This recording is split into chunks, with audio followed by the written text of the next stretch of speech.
East, Formula V, and there's Doug Angus in 69, Doug Grieveson in 51, and some very talented drivers like Kerry Calderbank and Mark Pancras and Greg McCombie back in 15th, 16th and 17th places. So the action should be spread right through this 20-car field. It's a race over 10 laps.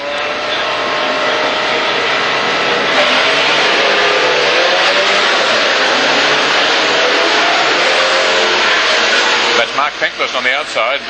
He's jumped the start. Did a little bit of sneaking, didn't he? Yes. About 3 places. Well, that takes him up to about 13th place, which may not be a lucky number for him, and he's heading towards the corner, which certainly wasn't lucky for him last meeting.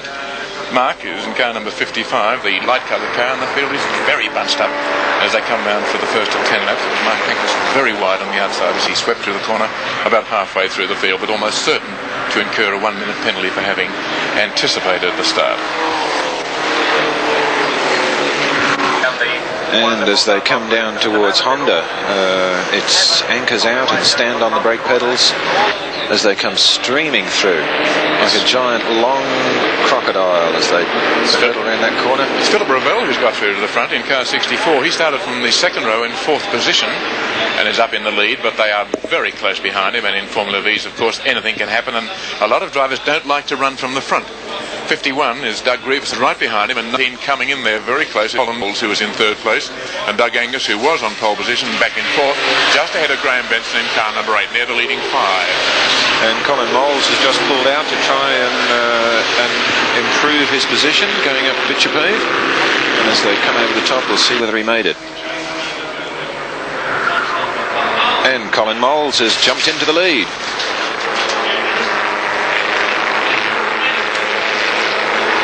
Incredible, aren't they, these little V's? Goodness gracious me.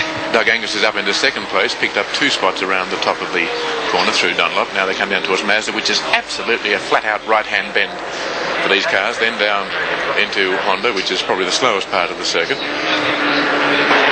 there's a bit of off-road racing there by Philip Ravel in his Renmax.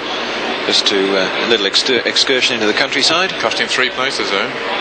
To make things a bit hard for him as he comes in towards Rothmans. You've only got to sneeze here to miss 3 places in these races. The closest category of racing we see here, the single-seaters. Maybe the minis sometimes turn on fairly equivalent racing, but the V's are always competitive and always close. And 19 in front is Moles, and Doug Angus right behind him in 69. Graham Benson in 3rd place.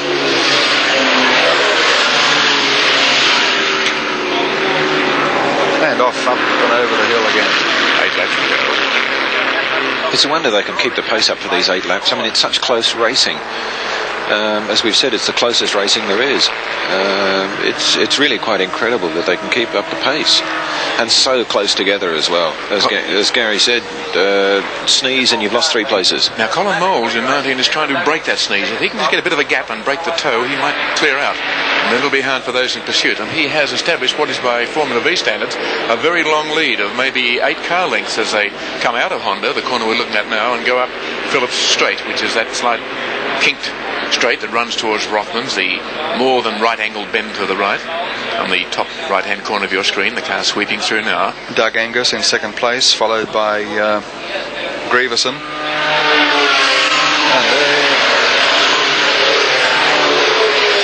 Car 10 heading the other group through is Kerry Calderbank, who started from 15th place and has made up some ground there. But Moles still has that lead, which might just be enough to give him that winning margin, because all the others, those 4 behind, are really locked in very close combat. It's almost like slipstreaming being taken to the extreme, I think, with these 4. Doug Angus in 2nd spot, and he has the field right behind him now. It's Moles has established that brake too. Yes, he's got away. It's a bit like cycle racing. Once you can break the toe, you're very hard to reel in again. And it's Angus coming through in 2nd spot. He has Grieveson behind him, and then Benson. They've got 7 laps to go. Philip Ravel making a move there. The man who went, there's a car spun right in front of him and gone out. It may be Benson. I didn't quite pick which one. Yes, it is Graham Benson. So Benson has dropped out of that leading bunch.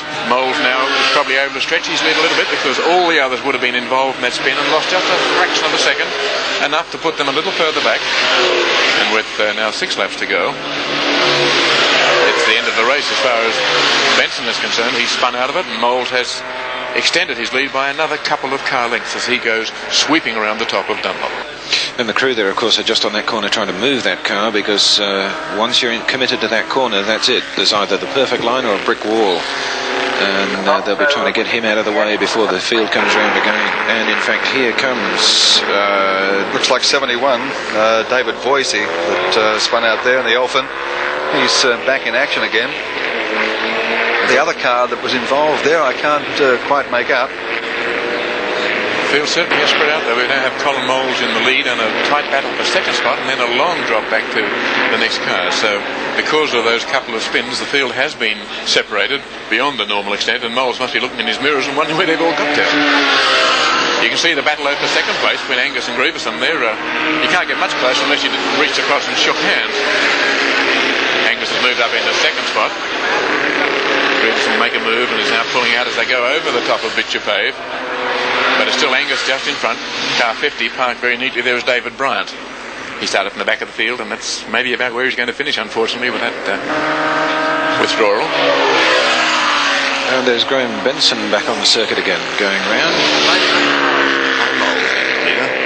Has himself a lead at the stage of about 50 metres as he goes through Honda. You'll see the other Kadoo cars come in. And that's a very handy lead he's got built up there, because all the action's taking place behind him and he's quite safe sitting where he is. We still have Doug Angus then in second spot ahead of Grieverson, and 64 Philip Ravel, having recovered from that excursion on the grass, leading the other batch. Not really any chance of catching Colin Moles, so he is in the position now of having to make a mistake to lose this race. David Turnbull in car 22 is holding down 5th place, followed in 6th by Paul McDonald in car 3. Then comes car number 15, that's David Leekvold, followed by car 43, Frank Kleinig.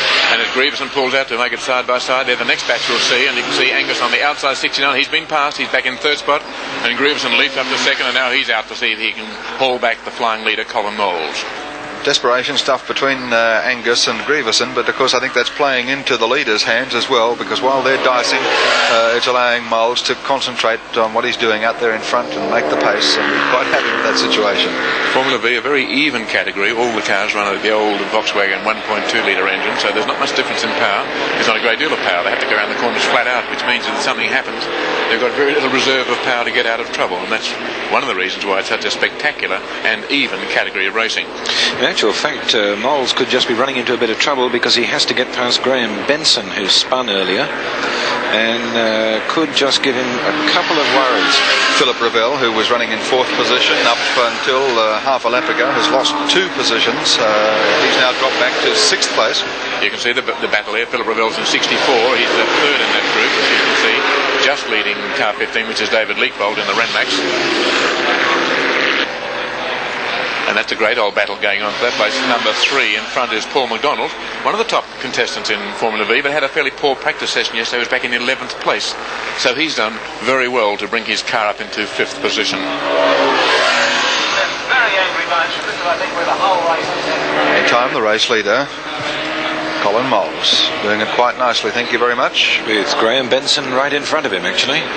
Trying desperately not to be lapped. He did have illusions at the beginning of the race of winning. Of course, spun at this point, which put him out of the race, recovered. And in actual fact, Moles is waving madly to Benson, trying to persuade him to move over. Yeah, because he's got Angus and Grieverson moving up behind him, and he doesn't want him to get too close. Yes, in fact, you could probably hear him accusing Benson of hedging. Certainly getting in his way a little bit. But you wouldn't, Evan. No, I wouldn't say anything like that. After all, medical authorities warned against those sorts of puns. And maybe Colin Moles now saying, oh, well, if you don't want to be lapped, fair enough, as long as the fellas behind don't get too close. I've got myself a margin of maybe a couple of seconds, no more. 2 laps to go. And I would think that Benson is just having himself a nice little scrap with the leader, knowing he's lost the race, but just enjoying himself all the same. And it's given a bit of encouragement to those coming second and third, though. Doug Angus and Doug Grieverson are going just a little bit harder. You can see how much closer they're getting. Now this Mole's just going through, and see how the others have closed right up. Now they've only got themselves a little over a lap to go, and Moles is certainly catchable. Now whether he's got something wrong with the car, he's dropping back from Benson, and he is being caught hand over fist as they come up towards Rothmans. Now it's Doug Angus in second spot and Grieverson in third, and the drivers who must have thought they had no show can now suddenly sniff the exhaust fumes of the car in front. The man who's led the race almost from the start, Colin Moles, he's only just out of camera view. He is very close. Forget the car in front, he's almost lapped. That's Benson. And Moles is gone. Yep. Moles has gone at Rothmans' corner. He slowed right down and appeared to stop. Well, there's a sensation. With only one lap to go, Colin Moles, who had led the race and seemed to have it won, developed some sort of mechanical problem, and suddenly Doug Angus and Doug Grieverson have had a scrap throughout. For second places, I thought, now have a winning scrap with just the last lap to go, and as Angus in front, he started from pole position. Grieverson, who was alongside him, is on his tail, and they have 3 bends to go, and you can bet your life that Grieverson will have a go on all those 3 bends. He can't do much as they come in towards Honda. He's through there now, coming down through Phillips Straight. Angus is in front. Grieveson's trying to make a move to see if he can get on the inside, but Angus is covering him fairly well. 2 more bends to go. That's one of them. One final bend now as Grieverson winds it up and tries to get off the inside, and he's doing it. He's coming on the inside of the run through Ron Hodgson. Angus on the outside, and they will go side by side towards the finishing line, but Angus has got the run. He goes through faster, and he takes the checkered flag, and Doug Angus wins from Don Grieverson. Had a car off on Honda right on the very end while we were watching the finish. No damage to the car, but a lot of dust there. But quite a sensational finish with the loss of Colin Moles. Yes, it was funny actually how Moles just suddenly slowed as he came round Honda and along Phillips Straight, and as he got to Rothmans, the car just died on him. Not like 1 or 2 trotting drivers I know. He didn't mistake the laps, did he? What an awful thought, you. So it was car 69. That's Doug Angus, who won pole position.